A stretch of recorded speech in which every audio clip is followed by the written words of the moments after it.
Coba Anda bayangkan sebuah pohon beringin tua.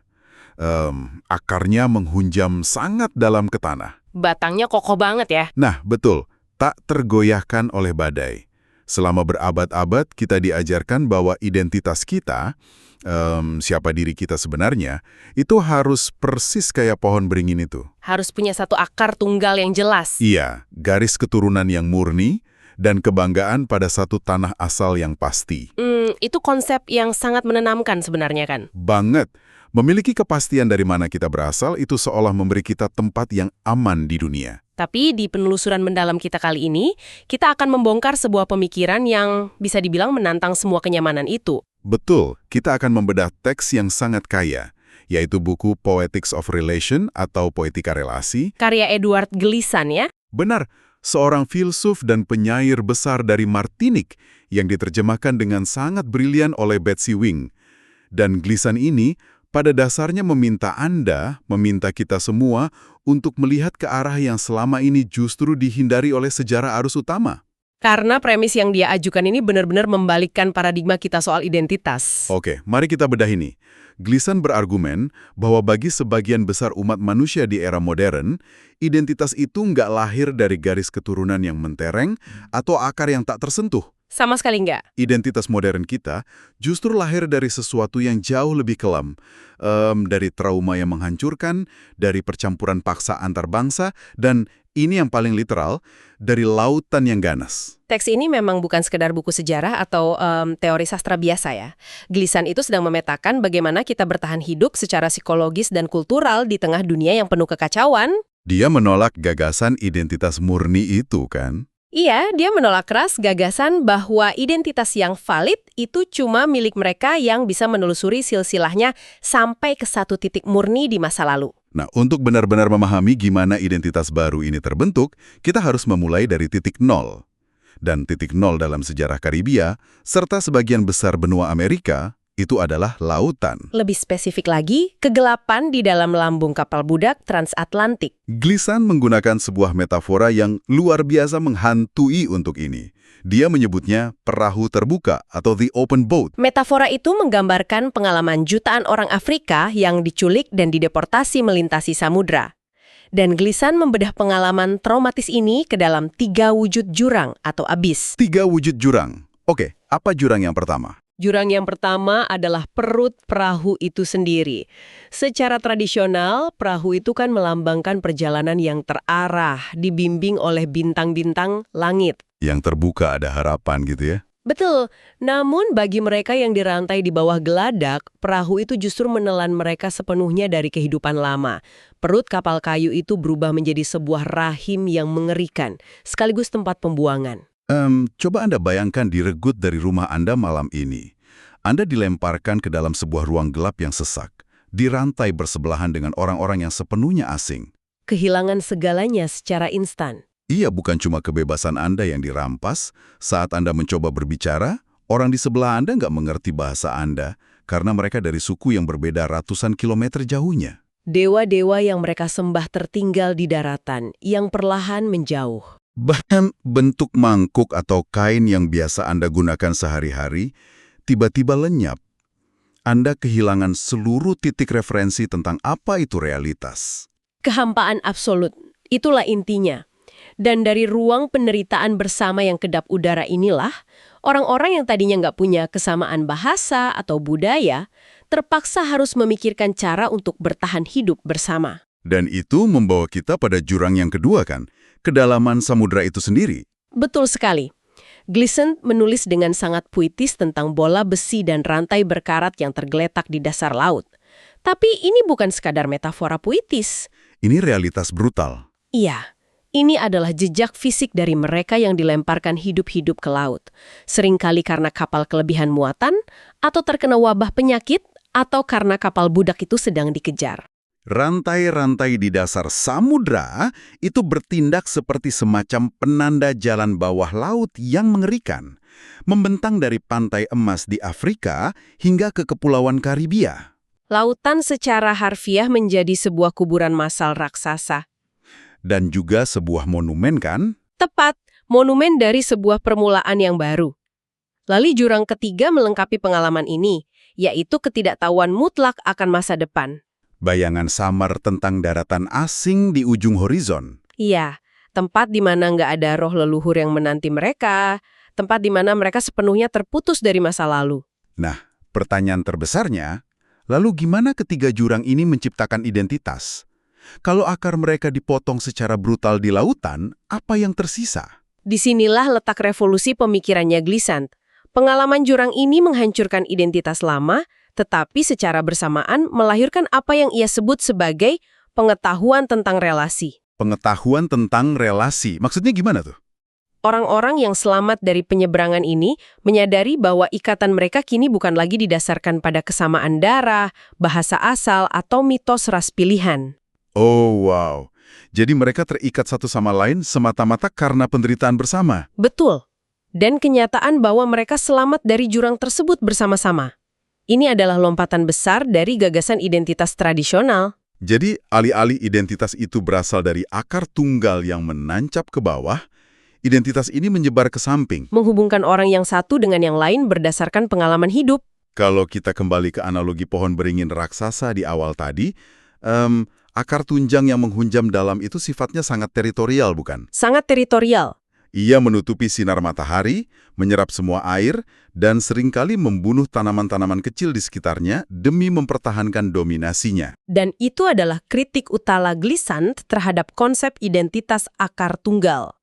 Akar yang monolitik cenderung berujung pada fasisme atau eksklusivisme yang mematikan. Ia menuntut wilayah dan menyingkirkan yang lain. Tepat. Sebagai jalan keluar, Glissant meminjam konsep rimpang atau rhizome dari filsuf Deleuze dan Guattari. Disinilah ini menjadi sangat menarik. Saya selalu membayangkan rimpang ini kayak jaringan jamur di bawah lantai hutan, atau mungkin akar rumput ilalang. Analogi yang pas. Bukannya menancap ke satu titik secara agresif, jaringan ini menyebar secara horizontal.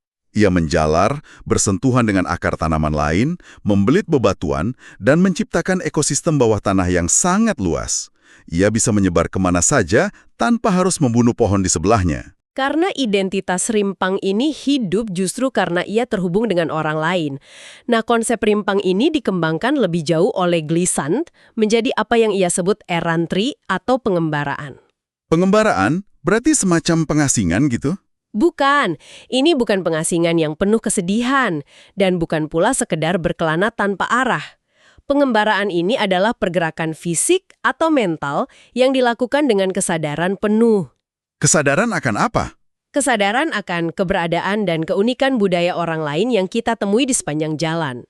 Sebentar, tapi bukankah sejarah manusia itu penuh dengan penakluk yang juga nomaden? Contohnya? Sebut saja bangsa Hun di bawah pimpinan Attila. Atau para konkuistador Spanyol yang mengarungi lautan menuju benua Amerika. Mereka sangat nomaden, mengembara ke tempat yang jauh, tapi kedatangan mereka berujung pada penaklukan dan genosida. Apakah pergerakan semacam ini masuk konsep pengembaraan? Glissant sangat berhati-hati membedakan hal ini. Ia menyebut pergerakan para penakluk seperti konkuistador itu sebagai nomadisme seperti anak panah. Anak panah. Bayangkan sebuah anak panah yang melesat di udara. Tujuannya cuma satu. Menancap pada target dan menguasainya. Betul. Para penakluk ini bergerak hanya untuk mencari tanah baru di mana mereka bisa menanamkan identitas akar tunggal mereka secara paksa. Mereka ingin mengubah wilayah baru itu menjadi cerminan dari tanah air mereka sendiri. Jadi mereka mengembara bukan untuk berelasi, tapi untuk memaksakan dominasi. Lalu apa kebalikannya? Kebalikannya adalah nomadisme sirkuler. Glissant mencontohkan suku Arawak di Karibia sebelum kedatangan bangsa Eropa atau fenomena modern seperti pekerja sirkus. Bergerak mengikuti siklus ya? Musim, sumber makanan, dan alam. Mereka bergerak untuk bertahan hidup secara harmonis dengan lingkungan, bukan untuk menggambar perbatasan. Jadi errantry menolak penaklukan? Sangat menolak. Ia menolak gagasan bahwa satu kebudayaan berhak memaksakan kebenarannya sebagai kebenaran universal bagi semua orang. Ini filosofi yang sangat indah, tapi mari kita bawa ini ke realitas sejarah yang lebih membumi dan keras. Realitas di lapangan seringkali jauh dari kata indah ya. Banget. Identitas rimpang dan pengembaraan ini kan nggak tumbuh di ruang hampa. Di Amerika dan Karibia, Orang-orang ini segera dihadapkan pada mesin brutal yang dirancang khusus untuk mematikan segala bentuk relasi. Kita mulai masuk ke pembahasan tentang sistem perkebunan atau the plantation. Ya, di mana persisnya identitas rimpang ini terpaksa berbenturan secara fisik. Sistem perkebunan ini adalah kanvas utama tempat bertabrakannya identitas-identitas di dunia baru. Gleason mendeskripsikannya sebagai sebuah piramida sosial yang sangat hierarkis dan tertutup. Disegel oleh batas-batas rasial yang mutlak. Betul. Secara ekonomi, perkebunan mencoba beroperasi sebagai sebuah autarki. Bisa Anda jelaskan sedikit ke pendengar kita tentang mekanisme autarki di perkebunan ini? Soalnya Gleason menyebutnya sebagai kegagalan yang melahirkan monster. Autarki itu berarti sebuah sistem yang mencoba mandiri sepenuhnya, memproduksi semua kebutuhannya sendiri dan mengisolasi penghuninya dari pengaruh luar. Tuan tanah ingin perkebunan menjadi dunianya sendiri yang tertutup. Tapi praktiknya mustahil kan? Itu dia paradoksnya. Mereka ingin tertutup secara sosial untuk mengontrol para budak, tetapi secara finansial mereka 100% bergantung pada dunia luar. Karena mereka harus mengekspor gula atau kapas ke Eropa. Dan mereka harus terus-menerus mengimpor manusia dari Afrika.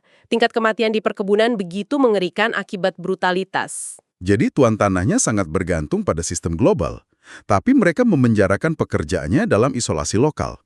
Dan di teks ini juga disinggung soal ketidakbertanggungjawaban teknis. Benar, pemilik tanah nggak benar-benar berinovasi atau memajukan teknologi pertanian. Buat apa? Mereka selalu bisa mengandalkan tenaga kerja gratis yang bisa diganti kapan saja. Sementara itu, para budak ini bertahan hidup melalui sistem ekonomi bayangan di pinggiran perkebunan yang disebut Joe Jobs, kan? Ya, Joe Jobs adalah pekerjaan-pekerjaan kecil yang terfragmentasi, semacam usaha sampingan sporadis yang tidak diatur oleh tuan tanah. Celah kecil tempat mereka bisa sedikit memegang kendali atas hidup mereka sendiri. Karena kondisi di perkebunan itu benar-benar dirancang untuk menghapus humanitas. Gleason mengutip penyair Saint John Peirce yang tumbuh di lingkungan perkebunan.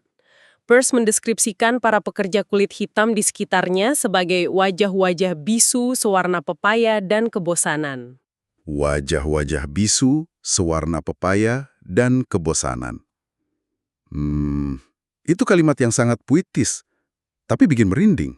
Menunjukkan penghapusan empati yang sistemik, bukan? Iya, maksudnya, orang kulit putih yang mengontrol perkebunan melihat manusia di hadapannya bukan sebagai individu yang punya jiwa atau perasaan, melainkan sekedar objek landscape yang membosankan. Benda mati. Tepat sekali. Di dalam batas-batas perkebunan, para budak dibungkam secara harfiah dan secara hukum. Mereka dilarang keras belajar membaca dan menulis. Dilarang mempraktikkan agama mereka. Dilarang berbicara dalam bahasa asli mereka. Nah, inilah paradoks yang paling bikin saya penasaran waktu membaca materi ini. Gimana mungkin sebuah sistem yang begitu tertutup, rasis, represif, dan stagnan secara intelektual justru menjadi tempat kelahiran beberapa bentuk budaya yang paling dinamis di dunia. Harusnya kan menghasilkan keheningan yang mati ya? Iya. Kenapa malah melahirkan seni dan musik yang mendefinisikan era modern kita?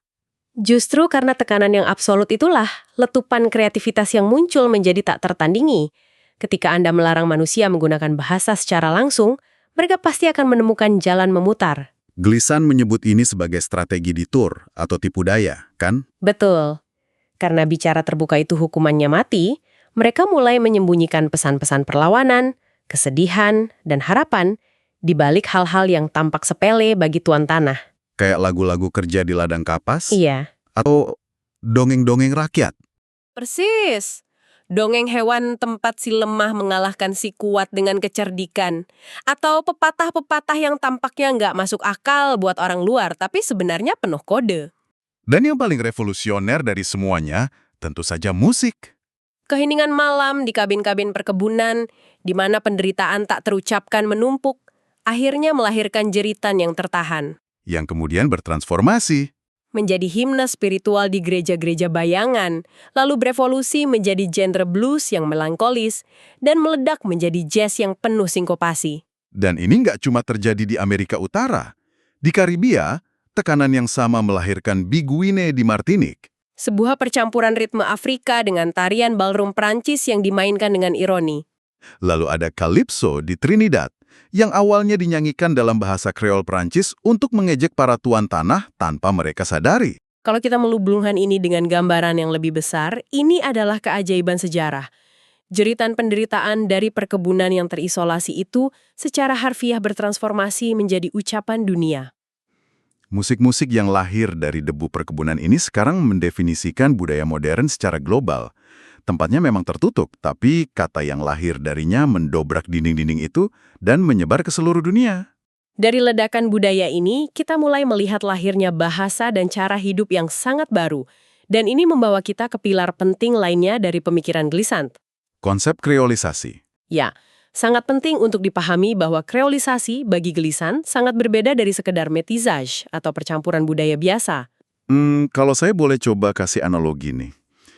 Métissage itu mungkin mirip kayak pas kita mencampur warna cat. Gimana tuh maksudnya? Katakanlah kita punya budaya A yang direpresentasikan dengan cat biru dan budaya B dengan cat kuning. Kita campur keduanya dengan takaran tertentu dan kita bisa memprediksi dengan pasti kalau hasilnya bakal jadi warna hijau. Sintesis yang rapi dan dapat diukur ya? Betul. Rasional dan hasilnya gampang dimengerti. Analogi yang sangat bagus. Métissage memang cenderung menghasilkan sesuatu yang kohesif. Tetapi, kreolisasi menolak prediksi semacam itu. Karena kreolisasi itu tak terbatas. Kreolisasi terjadi ketika unsur-unsur budaya yang tak terhitung jumlahnya bertabrakan dengan kecepatan tinggi dan dalam kondisi yang kacau. Elemen-elemen ini terbiaskan, patah, dan menyatu kembali dalam bentuk yang nggak pernah direncanakan oleh siapapun. Ditambah kuning jadi hijau.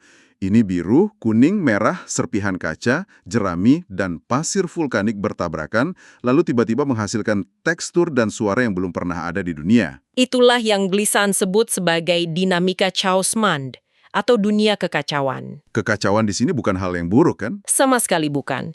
Ini adalah realitas global di mana berbagai budaya saling bergesekan tanpa henti, menghasilkan bentuk-bentuk identitas baru yang tak terduga setiap detiknya. Bahasa Kreol di Karibia itu contoh nyata. Ia meminjam kosakata dari Perancis, Spanyol, atau Inggris. Memadukannya dengan struktur sintaksis Afrika dan disuarakan dengan ritme Karibia. Hasilnya bukan sekedar dialek, melainkan bahasa yang mandiri dan berdaulat. Mengagumkan sekali, tapi ada satu bagian dalam teks ini yang bikin saya agak berhenti sejenak. Glissant secara terang-terangan menentang konsep transparansi dan mati-matian membela sesuatu yang disebut opasitas atau kekaburan. Bagian ini memang sering memicu perdebatan. Iya kan? Maksud saya, coba Anda bayangkan di lingkungan kerja atau komunitas. Kita selalu diajarkan bahwa komunikasi yang baik itu harus transparan, jernih, terbuka, mudah dimengerti semua orang. Transparansi dianggap sebagai standar emas. Nah, kenapa Glissant justru membela opasitas? Kenapa dia ingin kita jadi nggak tembus pandang? Ini adalah salah satu kritik Glissant yang paling tajam terhadap cara peradaban dominan beroperasi. Dia berpendapat bahwa tuntutan untuk transparan seringkali merupakan alat dominasi tersembunyi. Dominasi gimana? Untuk memahaminya, Glissant menceritakan sebuah kisah nyata tentang seorang pemuda di pantai Le Diamant, Martinique. Pantai yang pasir vulkanik hitamnya selalu berubah terbawa ombak badai itu ya? Iya, ada seorang pemuda, sering disebut sebagai si pemuda hantu, yang terus-menerus berjalan mondar-mandir di sepanjang pantai itu dalam kebisuan total. Dia nggak mau bicara sama sekali? Dia menolak untuk berbicara. Ia menolak bahasa Prancis, bahasa Kreol, bahasa tubuh yang umum. Pokoknya menolak semua bentuk bahasa yang ada di sekitarnya. Suatu hari, ada pengamat yang mencoba berkomunikasi dengannya tanpa kata-kata. Kasih isyarat gitu? Betul, isyarat kecil yang seolah berkata, "Saya mengerti bahwa kamu memilih untuk tidak dimengerti." Dan pemuda itu merespon dengan isyarat yang sama kecilnya. Wow, ia secara sadar membangun tembok kebisuan di sekeliling dirinya, tapi untuk apa? Kebisuan pemuda itu adalah manifestasi dari opasitas. Ia menolak untuk disederhanakan.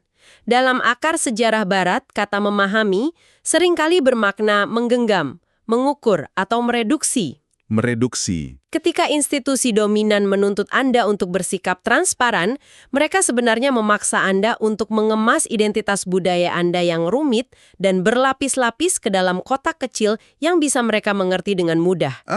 Saya mulai mengerti arahnya. Jadi, kalau saya menuntut Anda untuk transparan, saya pada dasarnya memaksa Anda untuk berbicara dalam bahasa saya dan berpikir dengan logika saya. Semata-mata agar Anda yang menuntut itu merasa nyaman dan memegang kendali. Itu bukan pengertian, itu penaklukan halus. Tepat sekali. Opasitas adalah hak asasi untuk tidak sepenuhnya dipahami oleh orang lain. Hak untuk menjadi berbeda. Hak untuk memiliki bagian dari diri dan budaya kita yang gelap, rumit, dan nggak bisa dikonsumsi secara instan oleh pihak luar. Kita nggak perlu membedah sepenuhnya esensi terdalam seseorang cuma untuk menghormatinya. Benar. Ini benar-benar mengubah cara pandang ya. Keindahan dari Chaos Money ini justru terletak pada kenyataan bahwa kita bisa bergesekan, bersentuhan, tanpa harus saling melarutkan diri menjadi satu identitas global yang hambar. Kita bisa menerima kehadiran orang lain bersama dengan segala misteri dan opasitas mereka, tanpa menuntut mereka menjelaskan alasan keberadaan mereka kepada kita. Jadi kalau kita merangkai semua ini dari awal, dari jurang gelap perahu budak, ke ketidakadilan sistem perkebunan, hingga ledakan bahasa Kreol dan hak atas opasitas, apa kesimpulannya menurut Anda? Bahwa identitas yang paling tangguh itu nggak dibangun dengan mendirikan tembok pembatas yang tinggi atau mendewakan kemurnian keturunan. Pengetahuan dan identitas yang sejati lahir dari relasi, keberanian merangkul kekacauan, bergesekan dengan yang lain, sambil membiarkan diri kita berubah tanpa kehilangan opasitas kita. Sangat komprehensif. Dan berdasarkan ide Glissant ini, ada satu pemikiran provokatif untuk kita semua kalau kita melihat ke masa depan. Apa itu? Jika sejarah masa lalu kita dibentuk oleh perahu terbuka di lautan fisik, coba Anda renungkan hal ini.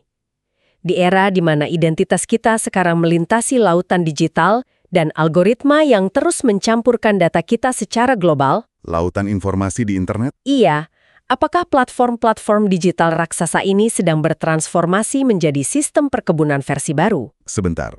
Maksudnya internet adalah perkebunan. Sebuah sistem di mana kita merasa punya kebebasan, kita bisa melakukan jobs digital kita sendiri, padahal kita sebenarnya terkurung dalam autarki yang dikendalikan oleh miliarder teknologi, di mana algoritma menuntut kita menjadi transparan secara absolut. Menuntut kita membagikan setiap emosi, meletak setiap klik kita, memasukkan identitas kita ke dalam checkbox, supaya kita bisa diprediksi dan dijual sebagai data. Tepat.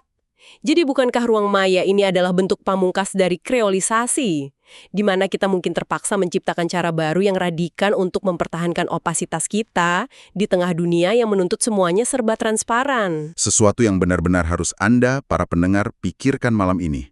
Sebuah teka-teki yang menakutkan, sekaligus sangat menantang. Eksplorasi kita kali ini membuktikan bahwa pengetahuan dan sejarah itu nggak pernah benar-benar selesai. Ia terus berdenyut dan menemukan bentuk barunya. Dan terus memembara bersama kita. Luar biasa. Terima kasih telah menemani kami menyelami kedalaman pemikiran Edward Glissant hari ini. Saat Anda menutup penelusuran ini, ingatlah bahwa Anda bukanlah pohon beringin yang kaku. Anda adalah bagian dari jaringan rimpang yang hidup melalui relasi dalam kekacauan dunia yang menakjubkan ini. Teruslah mengembara, dan sampai jumpa di penelusuran mendalam kita berikutnya.